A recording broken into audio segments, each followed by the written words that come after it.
എന്തുട്ടാ ഗഡികളെ, സുഖല്ലേ? പണ്ട് യൂദ ഭരിച്ചിരുന്ന രാജാവായ ആസയാണ് ഞാൻ. രാജാവായ സമയത്ത് നാട്ടിലാകെ വിഗ്രഹങ്ങളുടെ പൂരമായിരുന്നു. ഇതൊന്നും ഇവിടെ നടക്കില്ല മക്കളെ എന്ന് പറഞ്ഞ് ഞാൻ അതൊക്കെ അങ്ങോട്ട് ക്ലീൻ ആക്കി. എന്റെ സ്വന്തം അമ്മാമ്മയായ മാഖ പോലും തെറ്റ് ചെയ്തപ്പോ ആളുടെ പദവി വരെ തെറിപ്പിച്ചു കളഞ്ഞു.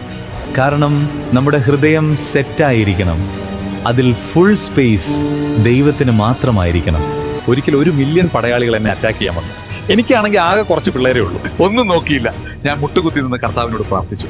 പിന്നെ നടന്നതാണ് ചരിത്രം. ആ വലിയ യുദ്ധം നമ്മൾ സിമ്പിളായിട്ട് ജയിച്ചു. അപ്പൊ മറക്കണ്ട, എന്ത് സീൻ വന്നാലും നമ്മുടെ കർത്താവിനെ അങ്ങോട്ട് കട്ടക്കോടെ പിടിച്ചോ. അപ്പൊ എങ്ങനെയാ ഗഡികളെ? ഹൃദയം പ്യുവറാക്കി ഇന്നത്തെ ദിവസം നമുക്ക് അടിച്ചു പൊളിക്കാം. ഇനി ലാസ്റ്റ് ആയിട്ട് യുദ്ധത്തിന്റെ ടൈമിൽ ഞാൻ ദൈവത്തോട് പ്രാർത്ഥിച്ച ആ വചനം നോക്കിയാലോ. 2 ദിനവൃത്താന്തം 14-ാം അധ്യായം 11-ാം വാക്യം. കർത്താവേ, പ്രബലനും അശക്തനും തമ്മിലുള്ള പോരാട്ടത്തിൽ സഹായിക്കാൻ നീ അല്ലാതെ മറ്റാരുമില്ല. ഞങ്ങളുടെ ദൈവമായ കർത്താവേ, ഞങ്ങളെ സഹായിക്കണമേ. ഞങ്ങൾ നിന്നെ ആശ്രയിക്കുന്നു. നിന്റെ നാമത്തിൽ ഈ മഹാസൈന്യത്തിനെതിരെ ഞങ്ങൾ വന്നിരിക്കുന്നു. കർത്താവേ, നീ ഞങ്ങളുടെ ദൈവമാണ്. നിന്നെ ജയിക്കാൻ ഒരു മനുഷ്യനെയും അനുവദിക്കരുതേ.